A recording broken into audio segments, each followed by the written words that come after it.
Haitian officials have arrested a Florida-based doctor who they believe played an integral role in the assassination of Haiti's President Jovenel Moïse. According to reports, Christian Emmanuel Sanon was the first person Moïse's attackers called after the assassination. During a raid on Sanon's home, police found a DEA hat matching those worn by the assassins who posed as DEA agents, 6 gun holsters, 20 boxes of ammo, 24 shooting targets, and 4 Dominican Republic license plates. In social media posts and YouTube videos, Sanons has openly denounced Haiti's leadership over allegations of corruption. According to individuals close to Sanon, he claims that he was, quote, sent by God to take over the presidency. Also, Colombian officials have launched an investigation into Haitian presidential palace guard Dimitri Herard, his recent trip to Bogota, Colombia, in the months leading up to the assassination. The focus of the investigation is to examine the connection between Herard and the former Colombian soldiers accused of participating in Moïse's assassination. Then there's our other story, almost 400 miles away from Haiti, in Cuba.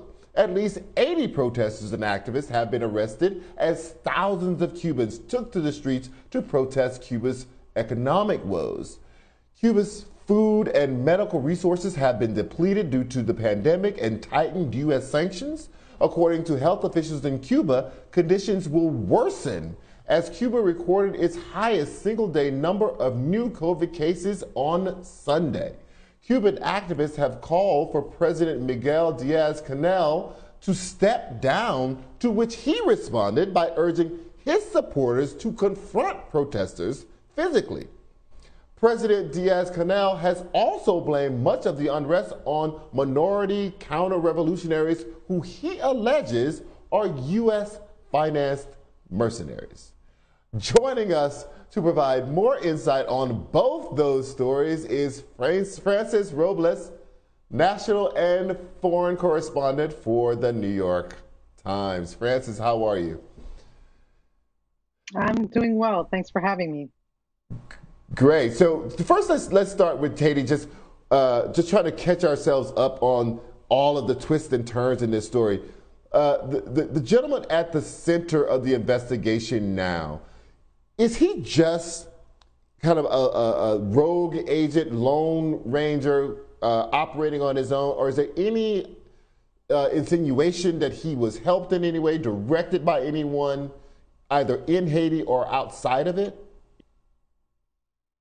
First of all, I think it's really important to have a healthy dose of skepticism about all the information that we're getting. You know, just because the government says that somebody is involved in some plot doesn't mean that that person isn't being framed. You know, I'm not saying that he was framed or not framed, but that's how I'm looking at it. I'm looking at it as maybe he did it and maybe he didn't. So I think that's number one. Number two, the thing that's really strange about this guy is that he seems to be just a guy, like a random guy. He's a doctor in Texas. I don't even think he has a license to practice medicine in Florida. People that I talked to who met him said he seemed really sincere and that he just wanted a great transition for Haiti and that they never dreamed in a million years that he would be part of something like this. So now let's move to 400 miles away to Cuba. So what sparked this on this day? You know, was there some precipitating event? Because they've been struggling for a while. Yeah. There was a couple of things that kept on percolating that I kept on hearing from my sources. You know, keep an eye on this, keep an eye on this. A couple of things. One thing in particular was the COVID situation in a city called Matanzas, in a region called Matanzas, east of Havana. The numbers are getting really high. The medicine was low. People were getting really upset. Food has been poor. You know, money situation has been terrible. And then there started to being this kind of like a Twitter war back and forth where some celebrities were tweeting insults at the president. And that just, all of a sudden, it just exploded and everybody hit the street. I think that it's one thing that's really remarkable. Like for us, Think of how you felt last year watching the Floyd protests. And when you started seeing it, oh, it's in Minneapolis, oh, it's in Chicago, it's in Miami, it's in New York and LA. And that feeling that you got, I think that everybody in the United States got thinking, holy cow, this is something really important. This is a big pivotal moment for the United States. That's what happened yesterday in Cuba, but in a country where it's illegal to go out and do it. So it was really, really remarkable. So now the president is the first president in decades whose last name is not Castro. So how is he responding to this? Does he feel some pressure to be a strong man in response to this, or what is he doing to respond to it?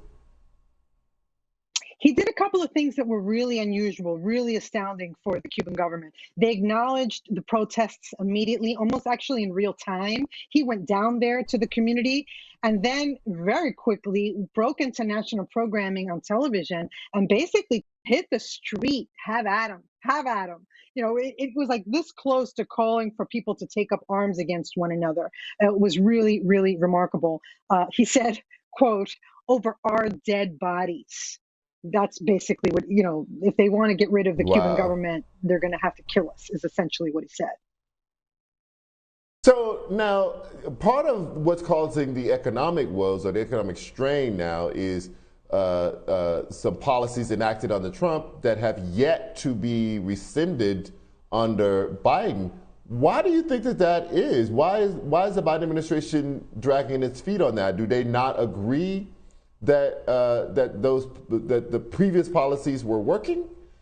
Do they agree with the Trump it's really interesting. Stricter policies? That's the big question. I mean, the fact that President Biden was served under Obama when they did the opposite, right? They were, let's be able to send more money. Let's have more flights. Let's allow cruise ships. You would fly to Havana at that time. There was a time when if you landed in Miami at the airport, the carousel where you looked at to see where your luggage was going to be, every single flight arriving was a flight from Cuba. And now there's maybe one flight from Cuba. Trump decided, I think there's one flight a week from Miami and it's only to Havana, and you're not allowed to send money over here and you're not allowed to send money this way, and the cruise ships can't come. And so he kind of strangled the place. And for some reason, Biden is like, well, I got more important things going on right now. And he has not been paying attention to Cuba at all. His officials have actually said so publicly. They make no question about it. That is not a priority right now. And the big question is does that change now after what happened yesterday? Speaking in purely political, cynical terms, do you think that there's a political element to it? Meaning, Biden promised to undo this Trump policy, and then he lost Florida. That Trump saying over and over again in Florida that Biden is going to turn this into a socialist country, which is a scare tactic against, that was used very effectively in the Cuban community. Nobody wanted to have anything that looked like what they left in Cuba. Does that play at all into Biden's calculation, do you think? I'm going to confess that I have not talked to Biden this week or last. I don't know. I don't have insight into. I don't have insight into whether he's that cynical, or just keeping his eye on other things. All right. So Frances Robles has just confessed that she does not have a red phone in her house with a straight line into the White House. So we'll have to work on that, Frances. You heard it here first. Thank you so much for your time. That's right. Thanks for having me, Charles.